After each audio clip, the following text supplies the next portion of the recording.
ध्यान से सुन लो, हम हिंदुओं का परिचय गोत्र है और गोत्र शब्द का सीधा अर्थ गो यानी गाय और त्रा यानी रक्षा।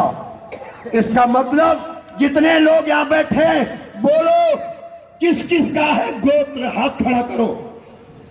देखो, एक भी व्यक्ति ऐसा नहीं है जो बिना गोत्र का है। लेकिन कभी पूछा कि गोत्र का मतलब क्या है?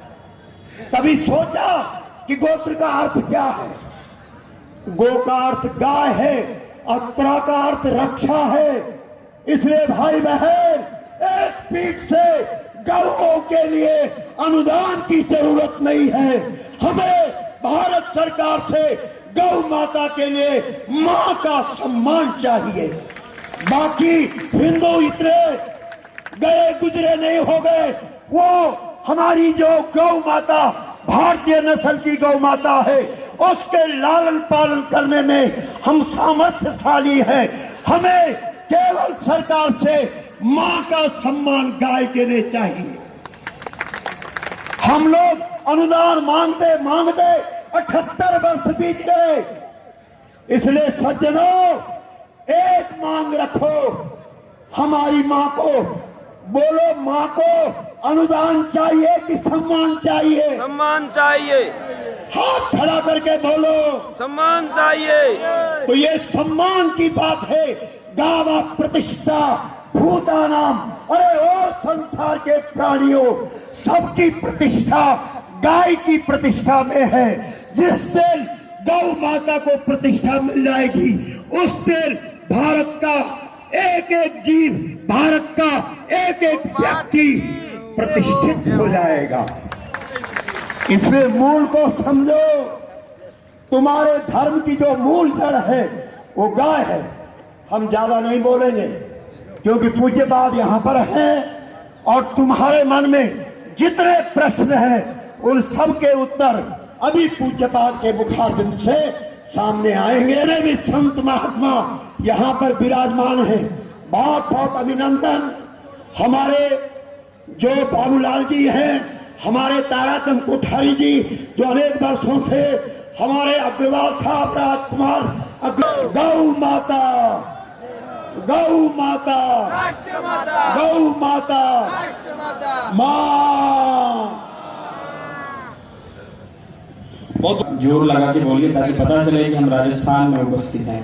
धर्म की, अधर्म का, प्राणियों में विश्व का, गौ माता की, गौ हत्या शासन विधान शास्त्रीय हो, मंदिरों की मर्यादा सुरक्षित हो, भारत अखंड हो, हिंदू प्रचंड हो, गौ माता राष्ट्र माता। बोलिए पूज्यपाद जगतगुरु शंकराचार्य भगवान की। नमः पार्वती पतये, हर हर महादेव। श्री राम जय राम, जय जय राम। श्री राम जय राम, जय राम।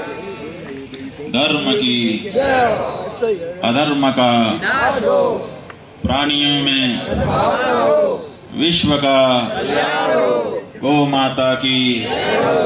नमः पार्वती पतये, हर हर महादेव।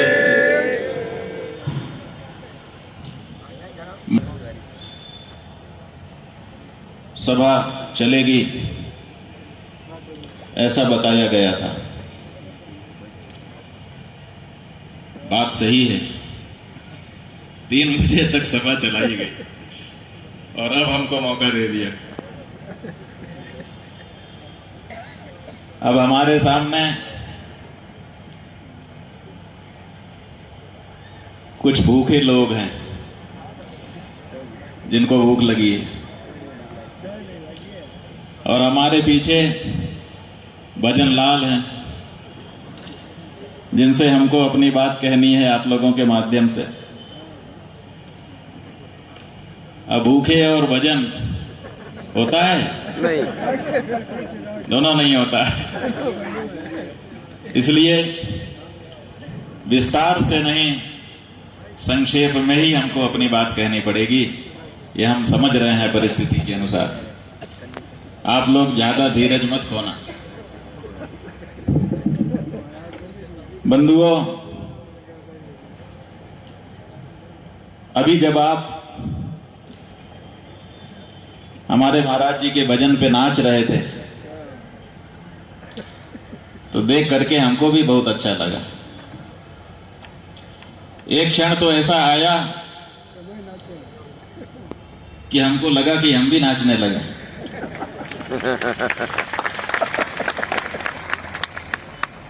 लेकिन तभी बुद्धि ने सूचना की, मौका क्या है, किस मौके पे नाचोगे? जिस काम को लेके निकले हो, गौ माता को राष्ट्र माता बनाने, अभी तो जिस प्रदेश में बैठे हो उस प्रदेश के गौ भक्त मुख्यमंत्री ने ये प्रस्ताव करना उचित नहीं समझा है। तो हमको लगा कि आप सबके माध्यम से हम मुख्यमंत्री तक सूचना पहुंचाएं कि भैया आपके प्रदेश में बैठे बैठे हमको भी नाचने का मन हो गया। कितना अच्छा हो कि तुम गौ माता को राज्य माता जल्दी घोषित कर दो, ताकि यहां हम लोग आए और जैसे सब अपने मन के उत्साह को व्यक्त कर रहे हैं ऐसे हम भी उठ करके थोड़ा गौ माता के लिए नाच लें। क्या पता ये मौका हमको मिलेगा कि नहीं मिलेगा, क्योंकि लोग दो तरह से हमसे मिलते हैं और दो तरह से हमसे बात करते हैं।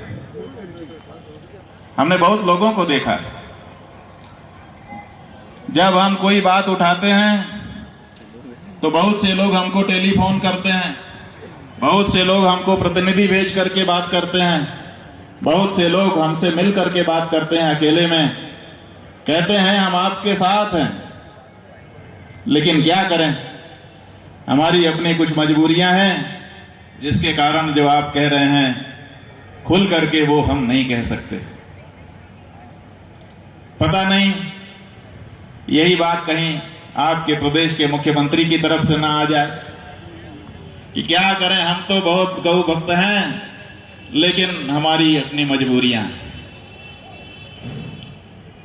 सब अपनी मजबूरी बताते हैं।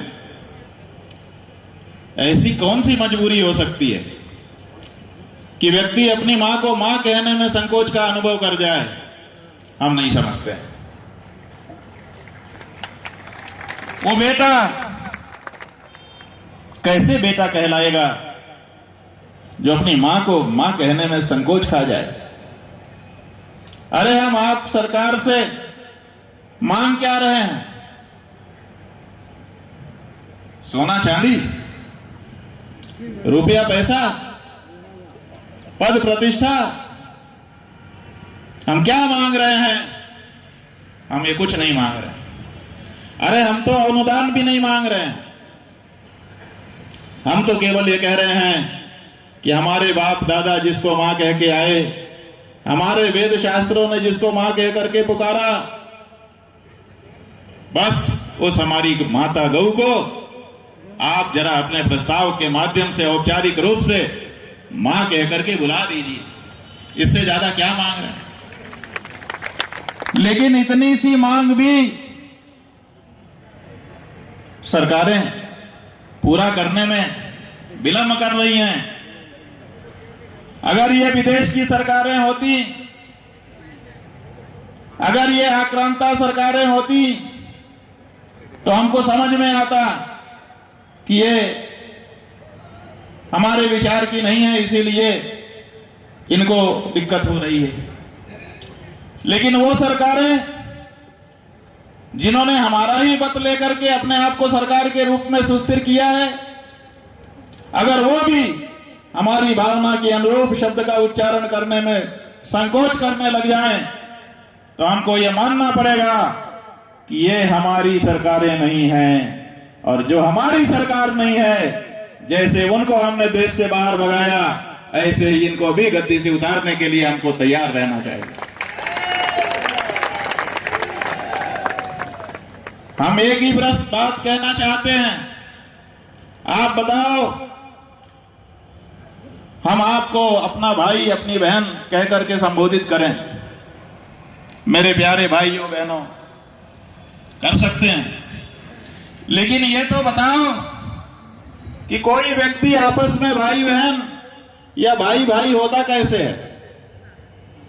है कोई फार्मूला आपके पास? एक ही फार्मूला है कि जिसको हम भाई बुला रहे हैं उसकी मां वही होनी चाहिए जो हमारी मां है। अगर हमारी मां उसकी भी मां नहीं है तो वो व्यक्ति हमारा भाई नहीं हो सकता। अगर हमारी मां उसकी भी मां नहीं है तो वो कोई स्त्री हमारी बहन नहीं हो सकती। हमारा भाई वही जिसकी माई हमारी माई है, हमारी बहन वही जिसकी माई हमारी माई है। इसके अलावा कोई हमारा भाई नहीं, कोई हमारी बहन नहीं। और आप हमारी मां को मां कहने में संकोच करते हो। आप बताओ, हम किस मुंह से आपको अपना भाई कहें? और जब भाई ही आप हमारे नहीं रहे, बहन ही आप हमारी नहीं रही, तो फिर बाकी कुछ क्या हमारे आपके बीच में होगा? हमारा तो नाता ही टूट जाएगा। हमारा नाता हमारी मां बनाती है, और उस मां को जो ठुकरा दे, उस मां को मां कहने में जो संकोच खा जाए, उससे हमारा नाता टूट जाता है। हमारा नाता बहुत से लोगों से टूट गया है, इसीलिए क्योंकि हमारी मां को वो मां कहने में संकोच करते हैं। वो कहते हैं ये मां नहीं है, ये पशु है। अगर पशु है तो तुम्हारे बाप दादा मूर्ख थे जो उसको मां कहते थे, तुम्हारे गुरुजन मूर्ख थे जो उसको मां कह करके बुलाते थे, तुम्हारे शास्त्र मूर्ख थे जो उसको मां कह करके बुलाते थे, और तुम्हारे देश के तुम्हारे पूर्वज जो उसकी रक्षा के लिए अपने सिरों के बलिदान दे चुके, वो क्या मूर्ख थे?